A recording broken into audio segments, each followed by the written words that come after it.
Bienvenidos a Derecho Constitucional correspondiente a la modalidad semipresencial Secretaría Ejecutiva de Educación a Distancia, UNEYES Barinas.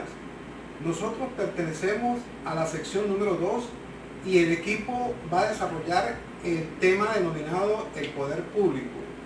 Les hablaré acerca de lo que es el poder público, cuáles son los poderes y algunas de sus funciones. El poder público es el conjunto de órganos e instituciones de la administración pública provistos de capacidad y de personalidad jurídica de conformidad con lo establecido en los artículos 136 al 155 de la Constitución de la República Bolivariana de Venezuela, y por medio del cual se constituyen tres poderes que son los que permiten ejercer los mandatos y las acciones previstas en la Constitución y en las leyes de la República.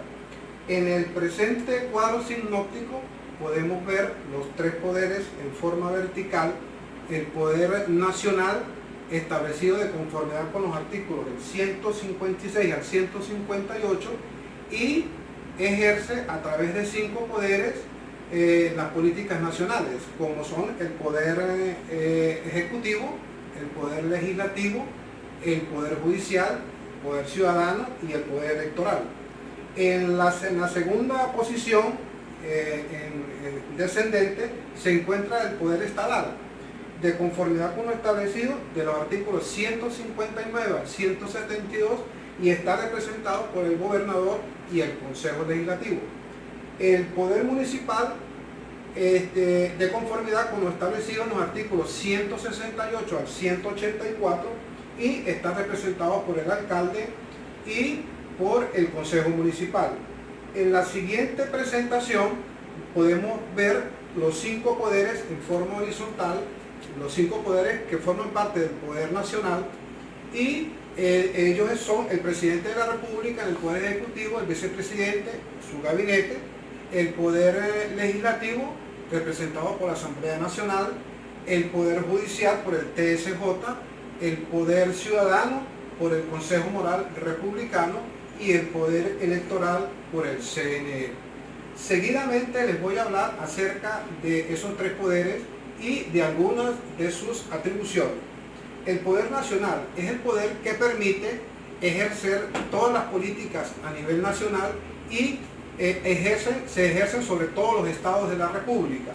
Entre sus funciones más principales tenemos mantener la paz y la justicia social, organizar las Fuerzas Armadas y todo lo que tiene que ver con organismos de la seguridad ciudadana, y velar por la buena gestión y la legalidad del sistema del gobierno. Por otra parte, el poder estatal son entidades autónomas que poseen personalidad y poseen capacidad jurídica de conformidad con lo establecido en la Constitución, y entre sus principales funciones está la de dictar la constitución de esa entidad, organizar los poderes públicos, la organización de sus municipios y de todo lo que tiene que ver con sus límites territoriales, así como la administración de los recursos locales o que les sean asignados vía Poder Ejecutivo. Y por último tenemos el Poder Municipal, de conformidad con lo establecido en el artículo 168 de la Constitución, y constituyen las unidades territoriales más pequeñas que poseen autonomía, de acuerdo a la ley, poseen personalidad también jurídica y tienen 4 funciones principales a desarrollar, que son la función ejecutiva, la función deliberante, la función de control fiscal y la función de planificación. Muchas gracias. Muy buenas tardes. Continuando con la exposición de mi compañero Cárdenas, voy a hablarles un poco con respecto a uno de los poderes, en este caso el Poder Legislativo Nacional. Este poder radica en la facultad de desarrollar y modificar las leyes, así como la regulación de los derechos y las responsabilidades de los ciudadanos, todo esto contemplado en la Constitución. Este poder legislativo es llevado a través de la Asamblea Nacional, la cual está representada por diputados y diputadas que son elegidos por cada entidad federal de manera universal, directa, personalizada y secreta en una base proporcional del 1.1% de la población total del país. Todo enmarcado en el artículo 186 de la Constitución. ¿Cuáles son las atribuciones de esta Asamblea Nacional? Bueno, de acuerdo al artículo 187, puede legislar en todas las materias de la competencia nacional, así como proponer enmiendas y reformas a la Constitución, discutir y aprobar el presupuesto público, decretar amnistía, autorizar al presidente a salir del territorio nacional por un periodo de 5 días, aprobar por ley los convenios y tratados internacionales, autorizar los créditos adicionales, también ejercer control sobre el gobierno y la administración pública. ¿Cómo está organizada esta Asamblea Nacional? Bueno, está organizada de la siguiente manera. Todos los diputados y diputadas deben de elegir un presidente, 2 vicepresidentes, un secretario y un subsecretario, en la mayoría de los votos afirmativos por el periodo de 1 año. A su vez deben de conformar comisiones permanentes, comisiones especiales y comisiones ordinarias y subcomisiones. La elegibilidad de los diputados. ¿De qué manera puede un diputado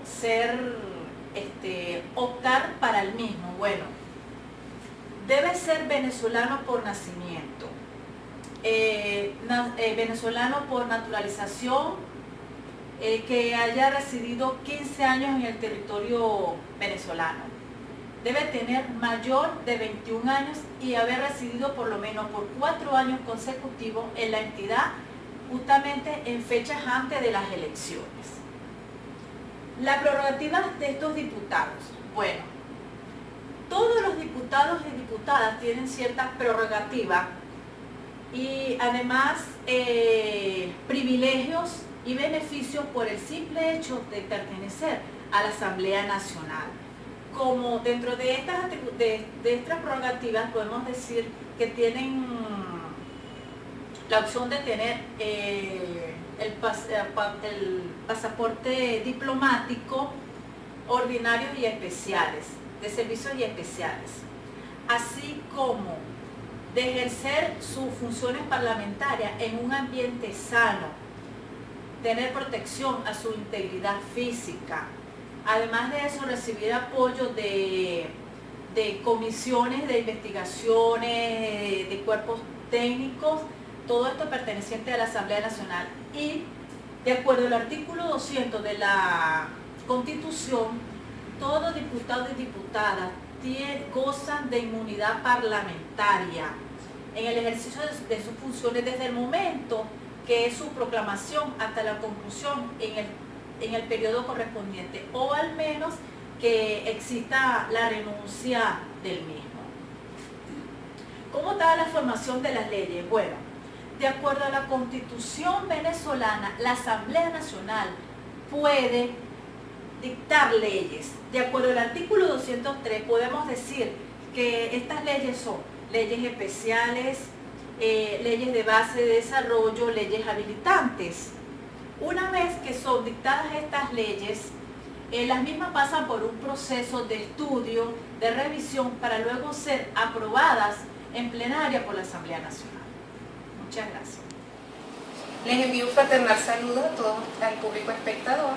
El tema a tratar es referido al Poder Ejecutivo Nacional, cuyo fundamento legal reposa en la Constitución de la República Bolivariana de Venezuela, en el capítulo 2, en los artículos comprendidos del 225 al 235. En este orden de ideas iniciaré dándoles a conocer que el Poder Ejecutivo lo ejerce el Presidente de la República, el Vicepresidente Ejecutivo, los ministros y el Procurador General de la República. Es un periodo comprendido durante 6 años, ¿sí? Es importante enfatizar que está presidido por el Presidente de la República, quien es el jefe de Estado y ejerce la acción de gobierno. Él es elegido mediante elecciones presidenciales generales universales, secretas y directas. El presidente de la República procura la garantía de los derechos y libertades de los ciudadanos, así como garantiza que en el país haya independencia, integridad, soberanía del territorio y defensa de la nación. El Poder Ejecutivo Nacional está constituido por los ministerios y en él es el encargado del cumplimiento del orden jurídico. Representa a la nación en las relaciones diplomáticas, planifica y ejecuta políticas a través de las cuales conducen al cumplimiento de las leyes, aconseja al poder legislativo en ocasiones y sostiene a las Fuerzas Armadas. Ahora bien, en cuanto a la elegibilidad y carácter del presidente de la República, el artículo 227 y 229 de la Constitución hace referencia a que para ser presidente se requiere ser venezolano por nacimiento y no poseer otra nacionalidad, ser mayor de 30 años, ser de estado seglar, es decir, no ejercer alguna autoridad en ninguna de las religiones, no estar sometido a condena mediante sentencia definitivamente firme, y en el momento de la postulación y a la fecha de la elección no ejercer el cargo como vicepresidente de la República, como ministro, gobernador, alcalde, entre otros. Atribuciones del presidente. Entre los poderes y libertades del presidente de la República, según la Constitución, en los artículos 236 y 237 se establece que el presidente debe cumplir y hacer cumplir la Constitución de la República Bolivariana de Venezuela y las leyes. Asimismo, debe ejercer la acción de gobierno. Tiene el poder de nombrar y de remover libremente al vicepresidente ejecutivo y a los ministros.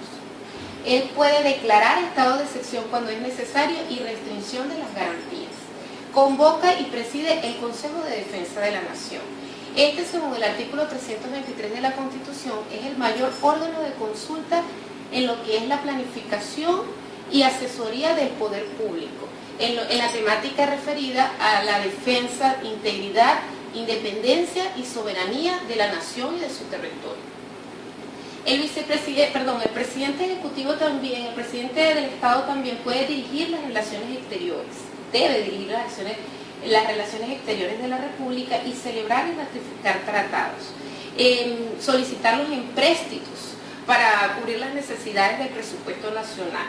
Él dirige las Fuerzas Armadas Nacionales y debe establecer la máxima o suprema autoridad jerárquica en él y fijar su contingente, es decir, su aporte en el ejercicio pleno de su función.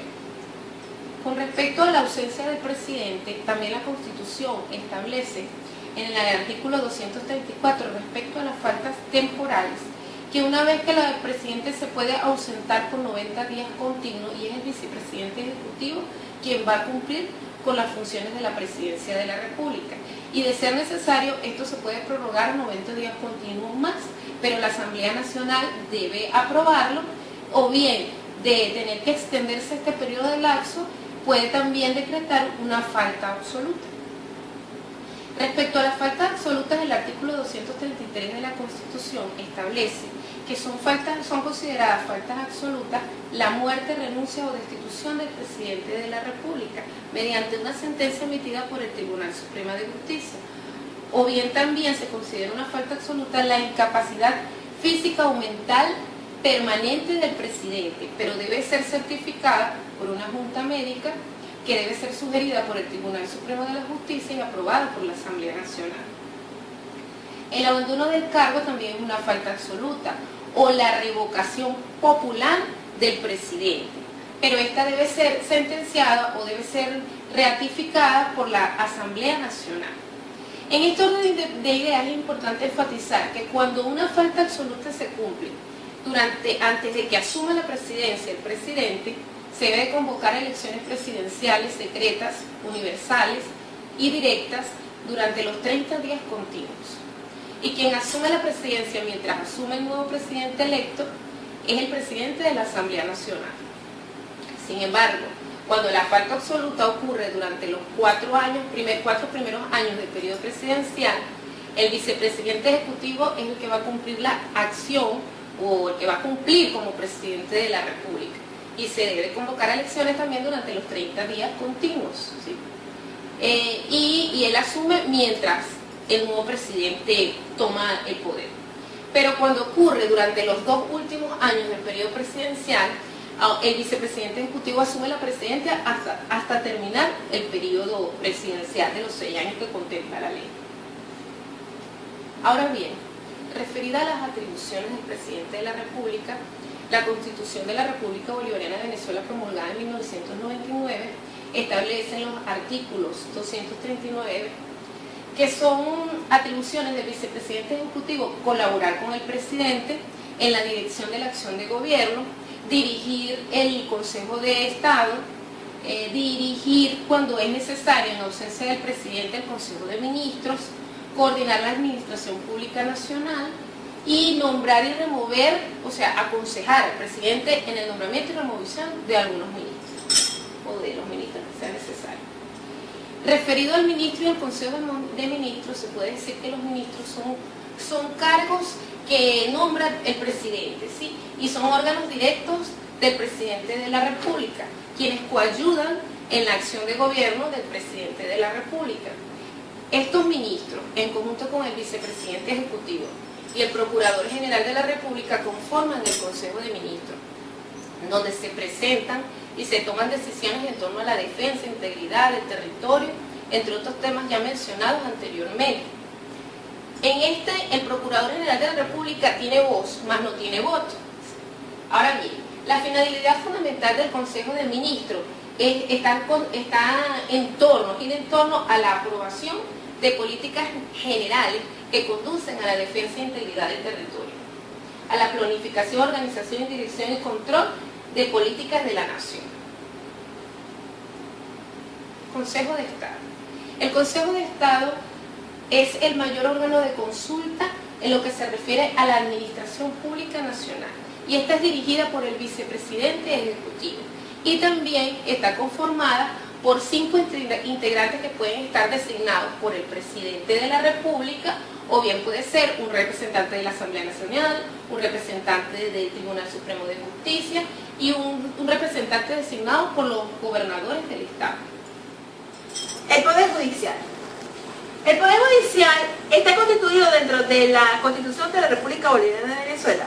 En su título 5 del capítulo 3 habla sobre lo que es el Poder Judicial y todo lo referente al sistema de justicia. Está contemplado entre los artículos 253 y 261. Asimismo, dentro de esta misma Constitución y Carta Magna, hablan sobre el Tribunal Supremo de Justicia en los artículos del 262 al 272, donde estipula lo establecido con referente a lo que es el sistema judicial en Venezuela y asimismo todo lo que tiene que ver con el Tribunal Supremo de Justicia y sus atribuciones y competencias en el ámbito venezolano. Ahora bien, cuando hablamos en el artículo 253, en la parte del Poder Judicial y Sistema de Justicia, podemos establecer que la Constitución, con fundamento en el principio de la soberanía, ella declara que la potestad de administrar justicia emanada de los ciudadanos y se imparte de manera y de nombre a la República Bolivariana de Venezuela y por autoridad de la ley. Es por eso que dentro de ella los ciudadanos que participan en la administración de justicia es la víctima, los testigos, los incabinos, entre otros.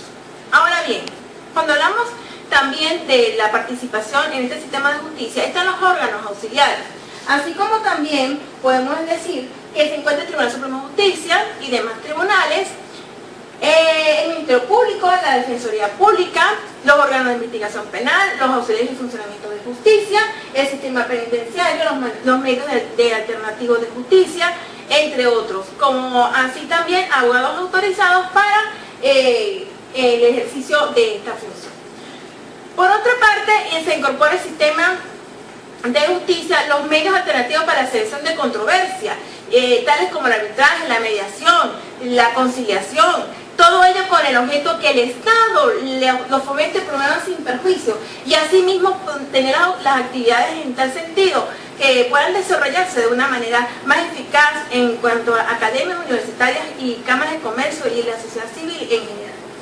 Es allí donde entonces podemos decir que también se encuentra dentro de este sistema judicial el artículo 254 en nuestra Carta Magna, donde estipula que el Poder Judicial es independiente y que el Tribunal Supremo de Justicia gozará de autonomía funcional, financiera y autónoma y administrativa, donde dentro de su presupuesto del Estado se le asigna en el sistema de justicia una partida variada del 2%, y que este presupuesto solamente puede ser, este presupuesto ordinario nacional solamente puede ser modificado por la Asamblea Nacional como tal.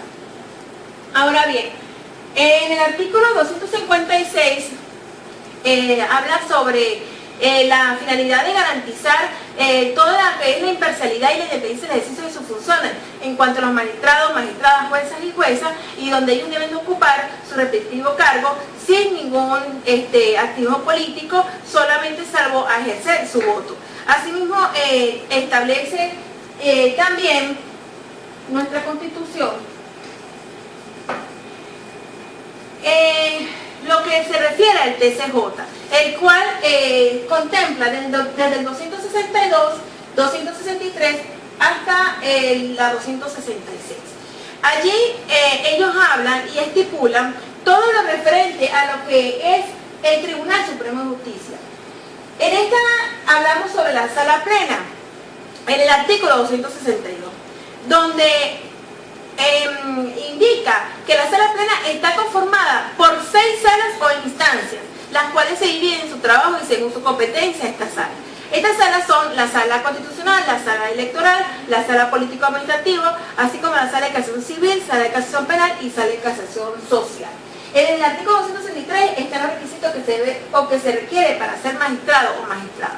Este requisito es que esa persona tiene que ser venezolano con nacionalidad venezolana original por nacimiento y no poseer otra nacionalidad. Asimismo, ser ciudadano o ciudadana con reconocida honorabilidad, y así como también otro requisito importante es que los magistrados y magistradas tienen que ser juristas de reconocida competencia, gozar de una buena reputación, hacer ejercicio de abogacía durante un mínimo de 15 años y tener título universitario en materia jurídica, o haber sido profesor universitario titular mediante un mínimo de 15 años, o haber sido juez o jueza de la República de Venezuela, donde hayan estado en un juzgado superior en la especialidad correspondiente a la sala a la cual está siendo postulado. En un mínimo de 15 años tiene que haber tenido un ejercicio de carrera en la parte judicial y de reconocido prestigio en el desempeño de sus funciones. Cuando hablamos del artículo 266, hablamos sobre las atribuciones. En el artículo 266 también estipula la importancia de estas atribuciones que tiene el TCJ. Una de ellas es la jurisdicción constitucional conforme al título 8º de nuestra Carta Magna en cuanto a la protección de nuestra Constitución de la República Bolivariana de Venezuela.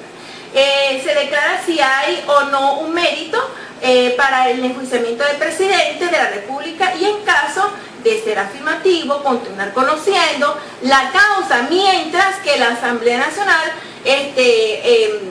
autoriza todo esto. La sentencia se va llevando a cabo dentro del Tribunal Supremo de Justicia hasta que tenga su sentencia definitiva. Asimismo, ¿verdad?, dentro de este artículo 266 habla también sus atribuciones, es de declarar si hay o no mérito para el enjuiciamiento del vicepresidente ejecutivo, diputados de la Asamblea, ministro, defensor del pueblo, fiscal general, o como también el Contralor General, entre otros, ¿verdad? Almirante de las Fuerzas Armadas también, y así ver el delito, si fuese afirmativo, remitir todos estos autos a la fiscal general y continuar así obteniendo el conocimiento de la causa hasta que la sentencia quede definitiva. Otras atribuciones del TCJ es dirimir la controversia administrativa que subsiste entre la República, algún estado o municipio u otro ente público.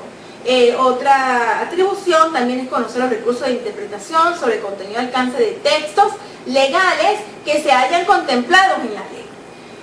Ahora bien, del gobierno y la administración del poder. Esto estipula en los artículos del 267 hasta el 272.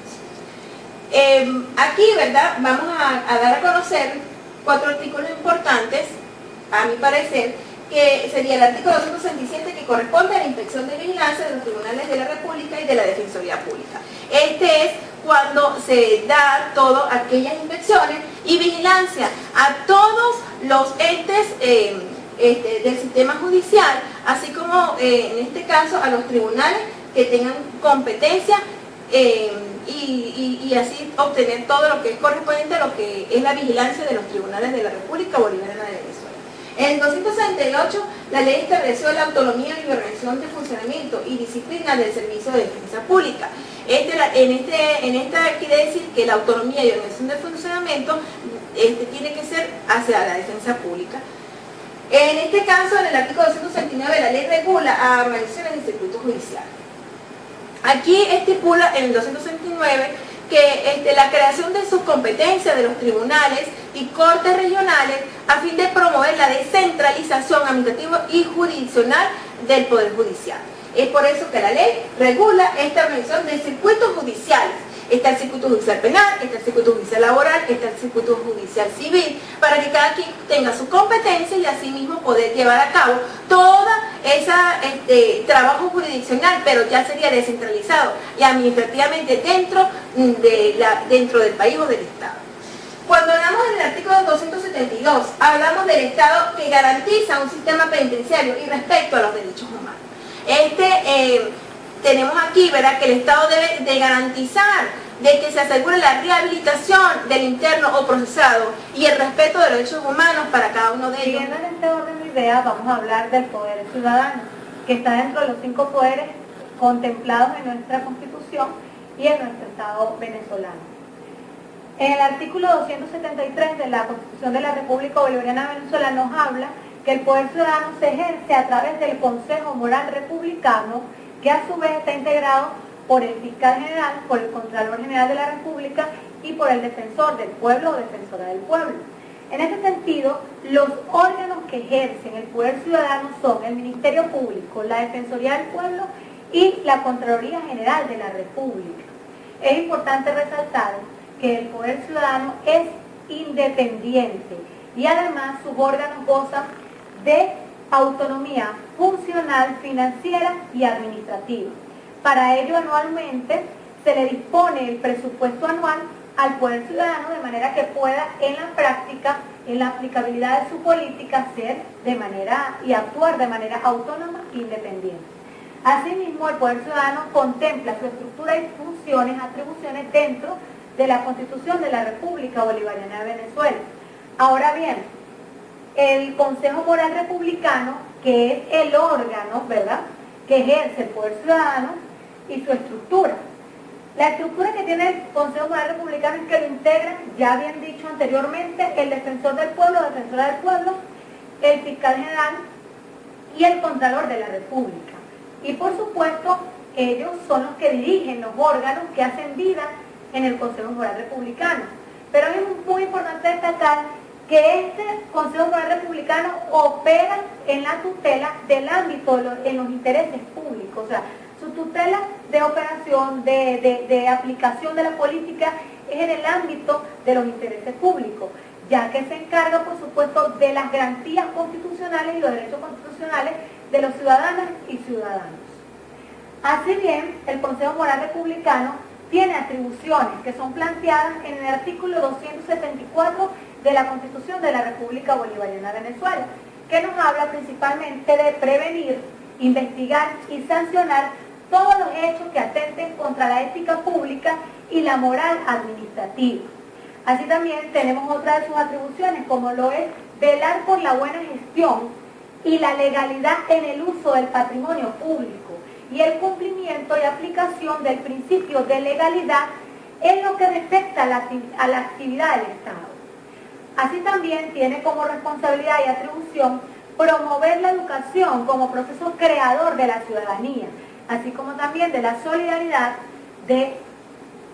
la libertad, de la democracia, de la responsabilidad social y del trabajo. Entonces vemos que el Consejo General Republicano, dentro de sus atribuciones, tiene la de garantizar estas garantías, no solamente de los ciudadanos, sino también de las instituciones públicas y del Estado en sí.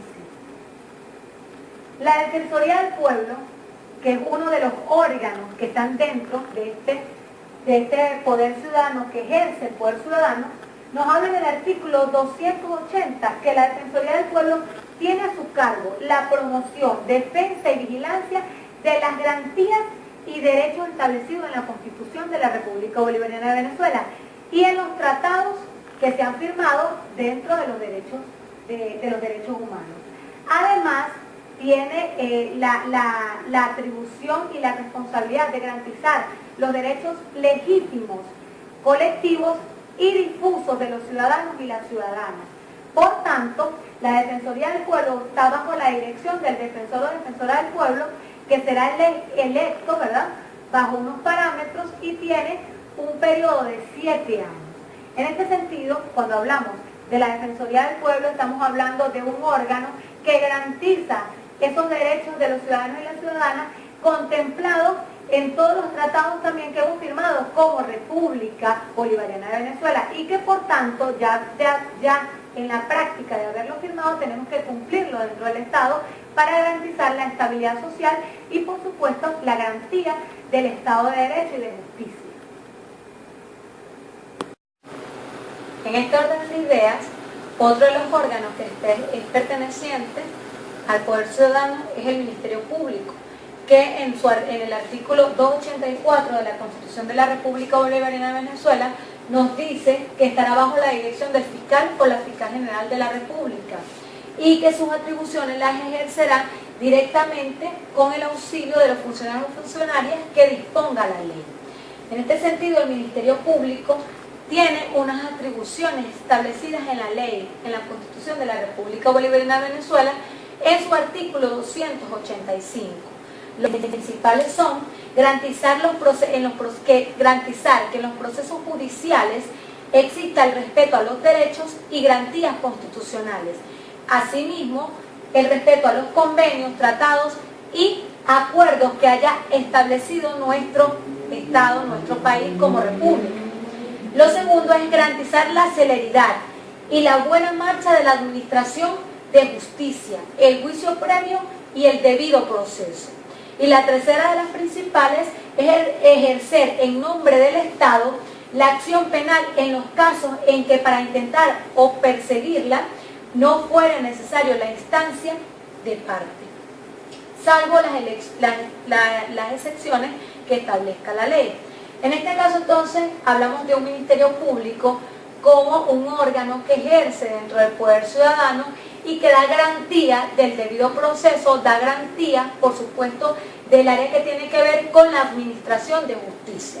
Sin este órgano no sería posible que este poder ciudadano pudiese garantizar la estabilidad en el Estado y sobre todo, por supuesto, garantizar el derecho de ese Estado de derecho y de justicia, un Estado social que en Venezuela ha sido estipulado desde la República Bolivariana de Venezuela y que además se encuentra en sus principios elementales como Constitución y como República.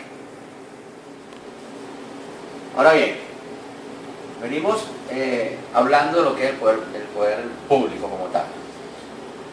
Desde este cuadro sinóptico, porque fue presentado al principio de estas diapositivas, visualizamos lo que es el poder público, bien sea vertical, bien sea horizontal.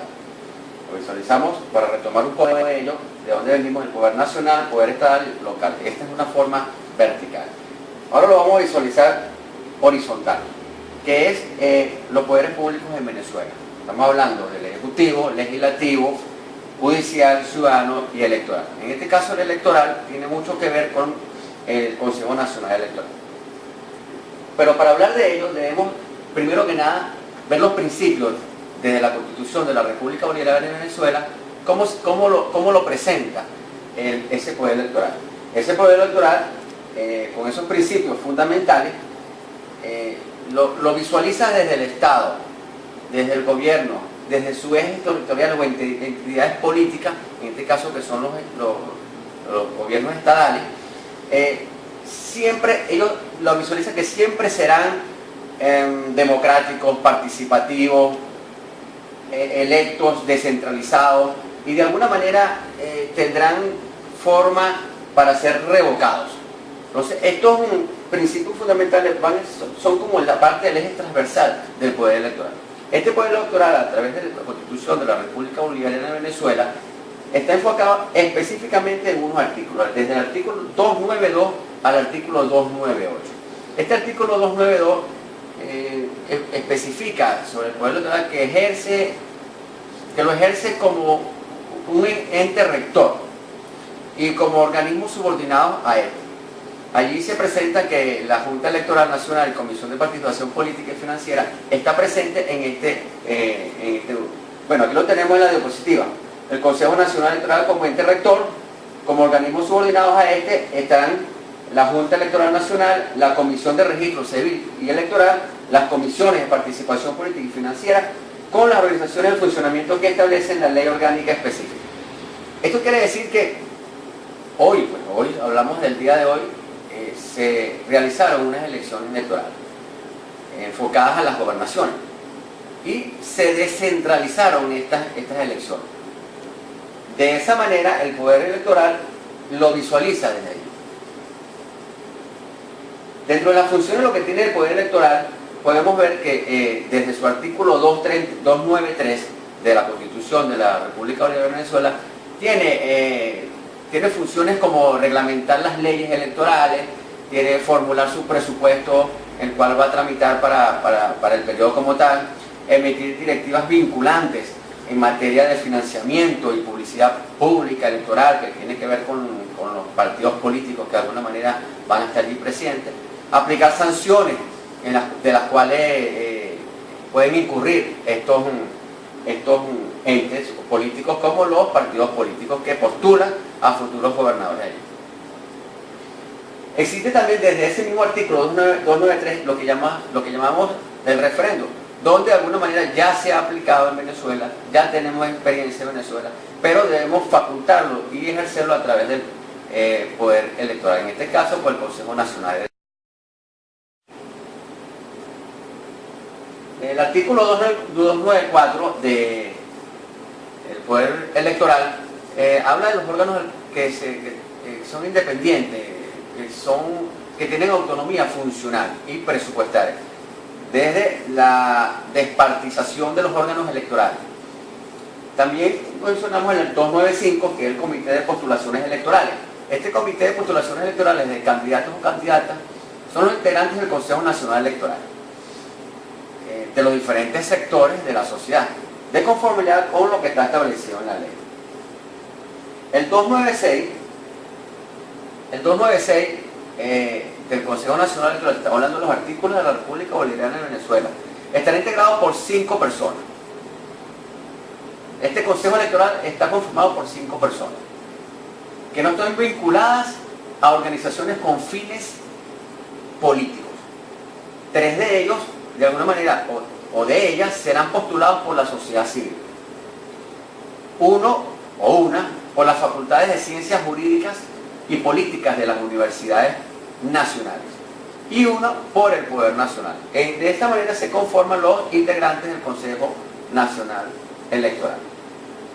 El 297, cuando habla sobre la jurisdicción contenciosa electoral ejercida por el TSJ en su sala electoral, podemos visualizar que el Consejo Electoral, cuando tenemos algunas dudas desde el Consejo Nacional Electoral, desde que algunos presenten pruebas o no pruebas de alguna estafa electoral, el Tribunal Supremo de Justicia en su sala electoral es el último que tiene la palabra para esta toma de decisiones y verificar y mantener esa claridad sobre estas elecciones. El 298 no podrá modificar en los lapsos comprendidos según la ley. El 298 es específico.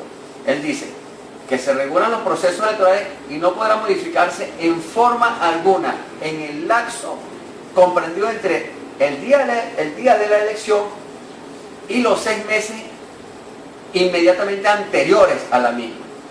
Entonces, esto quiere decir que de esa manera el poder electoral se presenta.